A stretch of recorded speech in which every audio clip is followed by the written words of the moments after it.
5টি টিপস অবশ্যই ফলো করবেন, তাহলে আপনি খুব দ্রুত ইংরেজি ভাষা শিখতে সক্ষম হবেন। সো আপনার কনফিডেন্স লেভেল অনেক বেশি বেড়ে যাবে। আপনার কনফিডেন্স লেভেল 20% থেকে 70% উঠে যাবে। আসসালামু আলাইকুম। আপনি কি ইংরেজি ভাষা শিখতে চাচ্ছেন কিন্তু সময় খুঁজে পাচ্ছেন না?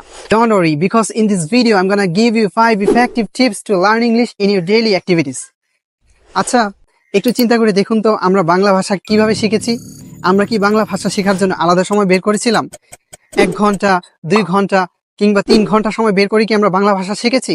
নাকি আমরা আমাদের দৈনন্দিন ব্যস্ততার মধ্যেই বাংলা ভাষা শিখেছি? হ্যাঁ, আমরা কি করেছি যে আমরা আমাদের প্রতিদিন দৈনন্দিন যে শব্দগুলো ব্যবহার করে থাকি বা আমাদের প্রয়োজনীয় যে শব্দগুলো ছিল সেগুলো ব্যবহার করার মাধ্যমেই কিন্তু আমরা বাংলা ভাষা শিখেছি। সো আমাদেরকে সেম মেথডটাই ফলো করতে হবে। অর্থাৎ আমরা আমাদের প্রতিদিন যে নিত্য প্রয়োজনীয় শব্দগুলো ব্যবহার করি সেগুলো বাংলায় ব্যবহার না করে ইংরেজিতে ব্যবহার করতে হবে। সো আমরা যদি এই প্রসেসটা ফলো করতে পারি তাহলে আমরা আমাদের দৈনন্দিন ব্যস্ততার মধ্যে খুব সহজে ইংরেজি ভাষা শিখতে পারবো ইনশাল্লাহ। So let's talk about 5 effective tips to learn English in our daily activities. Number 1, learn English by using social media. So আপনি কিন্তু সোশ্যাল মিডিয়াকে ইউজ করে খুব সহজে ইংরেজি ভাষা শিখতে পারেন। দেখুন, বর্তমানে তথ্য প্রযুক্তির যুগে কিন্তু প্রতিটা মানুষই সোশ্যাল মিডিয়াকে ইউজ করে। ফেসবুক, ইনস্টাগ্রাম, ইউটিউব এগুলো ইউজ করে থাকে। সো আপনি চাইলে কিন্তু খুব সহজে আপনার এই সোশ্যাল মিডিয়াগুলোকে ইউজ করে ইংরেজি ভাষা শিখতে পারেন।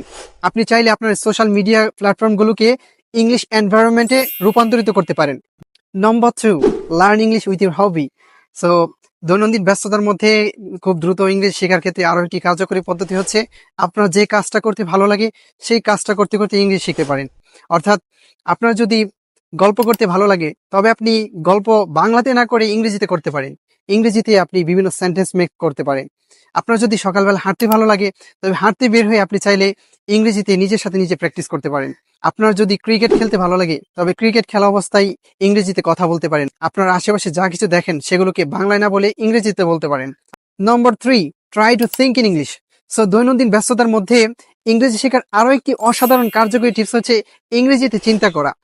আপনি অনেক সময় দেখা যায় অবসর সময় বসে আছেন, কোনো কাজ নেই, অথবা আপনি কাজ করছেন, তখনও কিন্তু চাইলে ইংরেজিতে চিন্তা করতে পারেন। অর্থাৎ আপনি যখন যে পরিস্থিতিতে থাকুন না কেন আপনি চাইলে কিন্তু ইংরেজিতে চিন্তা করতে পারেন। ইংরেজিতে থিঙ্কিং করা এটা অনেক গুরুত্বপূর্ণ একটি পদ্ধতি। যদি এমন হয় যে আপনার হাতে ইংরেজি শেখার কোনো সময় নেই, আপনি সারাদিন কাজ করেন, সো এক্ষেত্রে আপনি কাজ করা অবস্থায় ইংরেজিতে ভাবতে পারেন। ইংরেজিতে থিঙ্কিং করার মাধ্যমে খুব সহজে ইংরেজি ভাষা শেখা যায়। Number 4, say the necessary words in English instead of Bangla. So দৈনন্দিন ব্যস্ততার মধ্যেও ইংরেজি শেখার চতুর্থ কার্যকরী পদ্ধতি হচ্ছে যে প্রয়োজনীয় শব্দগুলোকে ইংরেজিতে বলা। আপনি অবশ্যই প্রতিদিন প্রয়োজনীয় অনেক কথা বলে থাকেন আপনার বন্ধুদের সাথে কিংবা আপনার আত্মীয় স্বজনের সাথে, আপনার ফ্যামিলির সাথে বা আপনার অফিসের কলিগদের সাথে বা আশেপাশে অনেক মানুষের সাথেই কিন্তু আপনি প্রয়োজনীয় বাংলাতে অনেক কথা বলে থাকেন। সো এই কথাগুলোকে যদি আপনি বাংলায় না বলে ইংরেজিতে বলতে পারেন তাহলে দেখা যাবে আপনি খুব সহজে ফ্রিতে ইংরেজি ভাষাটা শিখতে পারছেন। নম্বর 5, প্র্যাকটিস রেগুলারলি। সো দৈনন্দিন ব্যস্ততার মধ্য থেকেও যদি আপনি ইংরেজি শিখতে চান তবে অবশ্যই আপনাকে প্র্যাকটিস করতে হবে। এক্ষেত্রে খুবই চমৎকার একটি কার্যকরী পদ্ধতি হচ্ছে সেলফ প্র্যাকটিস বা নিজের সাথে নিজে ইংরেজিতে কথা বলা। দেখুন, আপনি কিন্তু সবসময় ইংরেজিতে কথা বলার জন্য বা ইংরেজি প্র্যাকটিস করার জন্য কোনো পার্টনার খুঁজে পাবেন না। সো আপনি চাইলে খুব সহজে আপনার নিজের সাথে নিজে কথা বলতে পারেন। নিজেকে নিজে প্রশ্ন করবেন ইংরেজিতে, আবার নিজে উত্তর দিবেন। আপনি ধরুন মসজিদে যাচ্ছেন কিংবা আপনি বাজারে যাচ্ছেন বা কলেজে যাচ্ছেন বা অফিসে যাচ্ছেন, আপনি দেখা যায় অনেক সময় বাসে বসে আছেন, তো তখন চাইলেও কিন্তু আপনি নিজের সাথে নিজে কথা বলতে পারেন। আপনি যদি মুখে কথা না বলতে পারেন তো মনে মনে আপনি ইংরেজিতে থিঙ্কিং করতে পারেন। So finally I would like to say, if you think this video is very helpful for you, is very informative for you, so please subscribe our channel and connect with us to learn English very fast. So stay happy, stay good. Assalamu alaikum wa rahmatullah.